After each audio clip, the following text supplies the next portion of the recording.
Joe, you want to take some of those? Well, first of all, the credit card thing, it's going to be a debit card. So, yeah, you'll have funds loaded onto your card, whether those are in commissions or you've sold your gold or silver back to them, you've converted your bullion back to cash that's loaded on a card.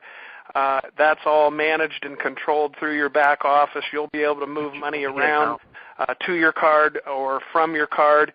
And if you have funds on your card, yeah, you'll be able to take it to Walmart or any place. Okay, so it doesn't go directly from gold to the card. You have to transfer the gold into cash into the card and then use it. That's correct. And another important thing, you compared acquiring bullion from KB in the same category as acquiring it from a bank. Well, first of all, most of the bullion out there that you buy from a bank, it's not Kinnibar quality, which means the minute it leaves the vault, you just lost 10 to 15% of the value.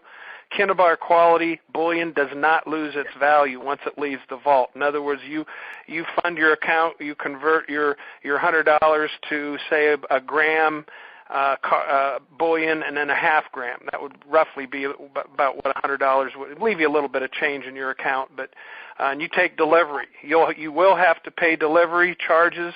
But that bullion is Kinnibar quality. It does not lose its value once it leaves the vault in Switzerland or the vault in Germany. Joe? Yes. Cheryl? Yes, I just Cheryl. thought we might add as well, KB is one of the largest, or is the largest producers of 1 gram Kinnibars in the world today. They're one of the only providers of the half gram units today as well. So it's not like when you go into a bank or something like that, you're normally looking at the larger bars, and banks, above all, probably have the largest premium added to gold on the market today. Yeah. So in other words, what you're saying, Cheryl, is they're going to pay a lot more and get a lot less if you buy it through a bank. Right. Through a bank, but a bank's probably not going to have available the 1 gram units right. and smaller units. Right. Good point. Good point. Thank you, and Cheryl, Joe, for having our back. Joe, you can refer her to your website, too. Will you want to give that website address? Because there's some good documents on there that show the comparisons of buying from a bank versus KB and other Internet providers.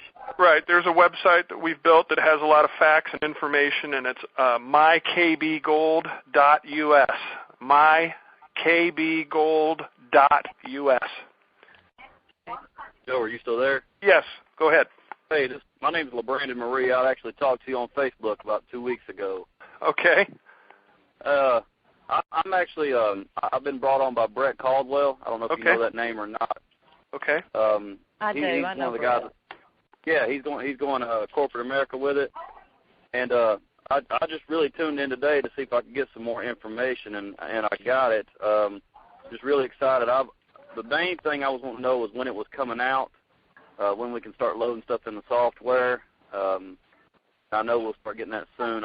Success stories that you could tell some people, Joe. I already have possibly a chamber set up, a university set up.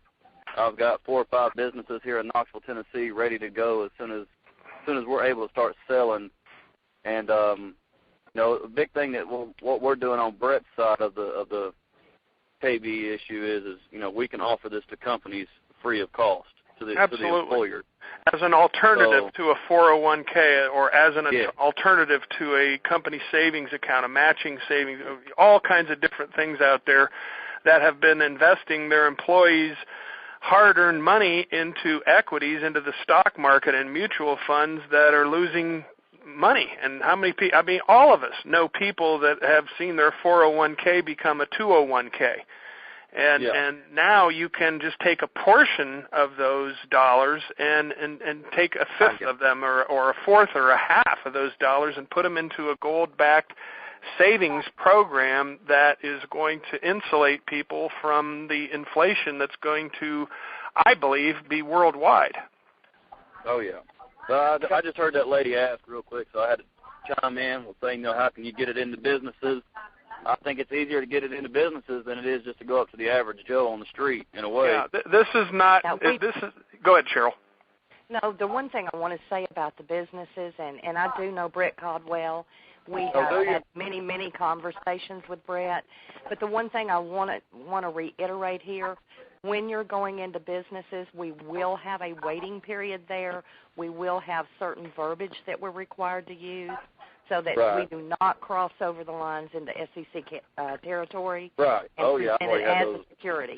So we will be waiting. So we just can't go run out to the businesses right now. Right. We have to wait for that verbiage.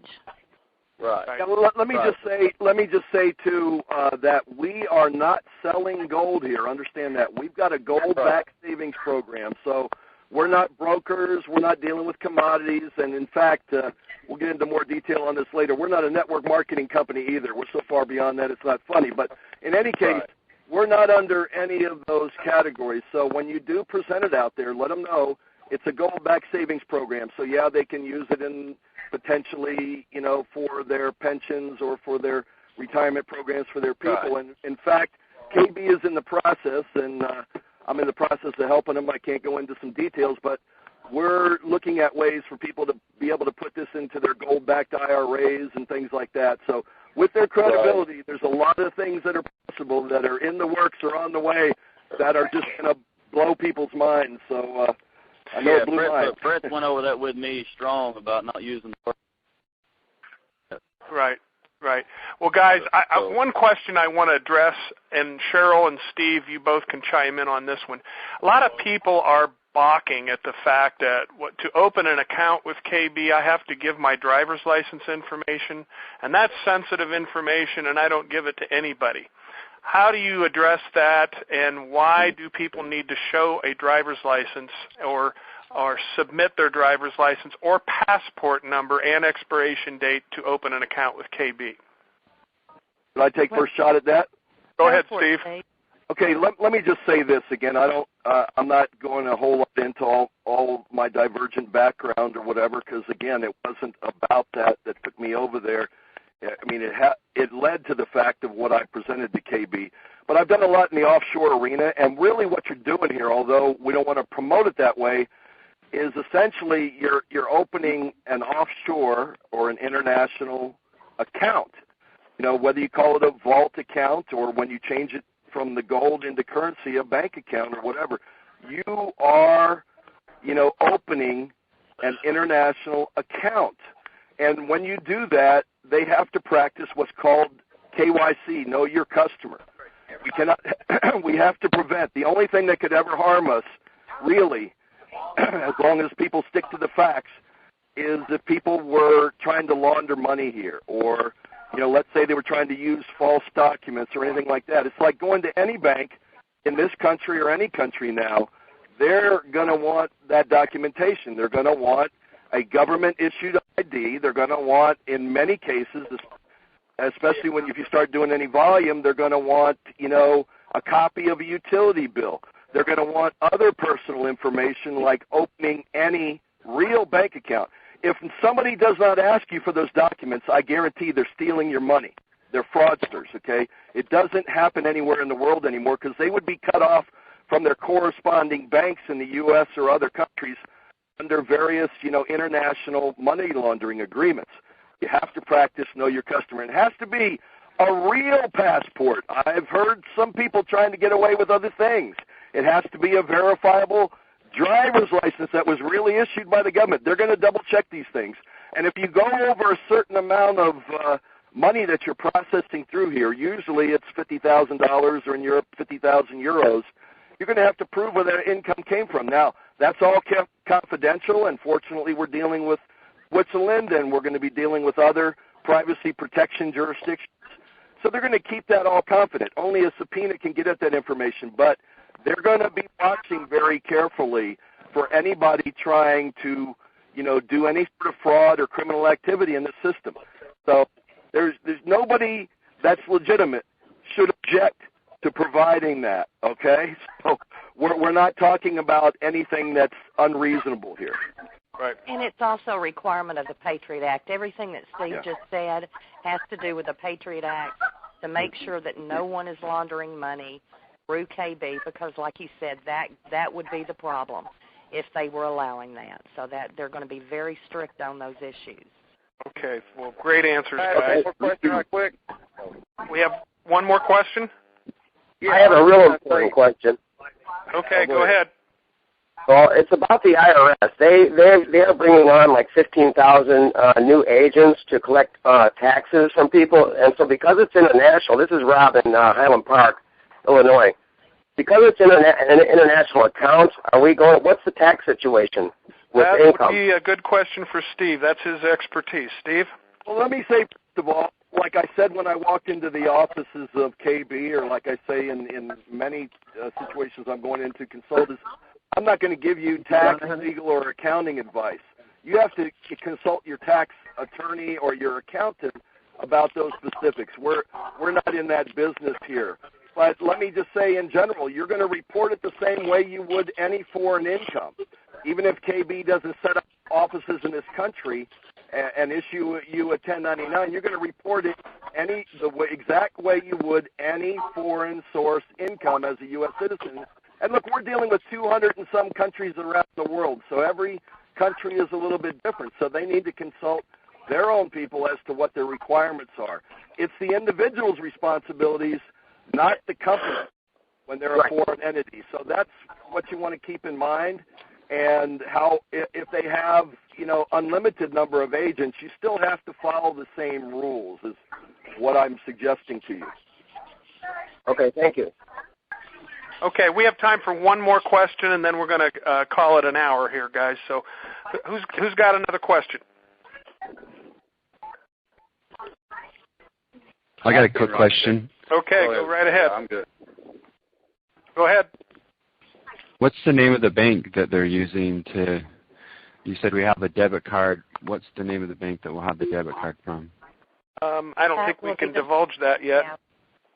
It will be disclosed here in the next. Yeah, again, that's something that I was privy to, and it is an international global bank that's been doing international transactions around the world for well over 20 years. They're totally capable of handling this on every level. That's a big, an important part of the majority of the consulting that I do. You always have to be able to take in money and put out money properly, or you don't have a deal. So you have to look at what capabilities that they have, and it is a viable, large international bank is about all we can say right now. The card will be out. You'll see it in the screenshots on your back end there right now. You'll see where you activate your debit card, and they searched for about 8 months, for the right entity at least, and they were doing some before that, but they've got the right people in place to be able to pay people all over the world and do all the different functions that we need to be able to do with this in order for people to get both their commissions and their payouts when they sell their gold, and also to pay in to KB, so you don't always have to be doing money wires, bank transfers. Okay, well, great answer, Steve. And again, I want to thank you, Steve, for taking time to join us with this call. Your expertise is much appreciated, and thank you to Cheryl Ann Gober. And for those of you that are new and don't know who Cheryl Ann Gober is, Britt and Cheryl Ann Gober are I call them the master distributors that were hand-selected to launch the North American operations. And they are just phenomenal leaders. And Cheryl, do you want to share about an upcoming event we got coming up tomorrow? Yes. Excuse me. We have a big week this week, actually. We have the webinar coming up tomorrow. It's at 12 o'clock Pacific, 1 o'clock Mountain, 2 o'clock Central, and 3 o'clock Eastern Time. And that is at my.dimdim.com/gold from KB. That web address will be available in the Skype rooms this afternoon. You will also be receiving an email if you're on the mailing list. And as well, it will be posted on our Facebook page.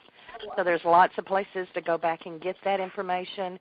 And we will be having our group conference call for the entire team on Thursday evening this week.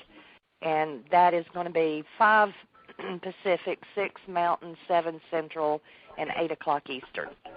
All right. Well, thank you, Cheryl. Well, guys, thanks for joining us today. We do these calls every Monday, same time, same channel, same phone number. So for Cheryl and Steve Kelly, this is Joe Norman here in Worcester, Ohio. Thank you, and you guys have a fantastic day.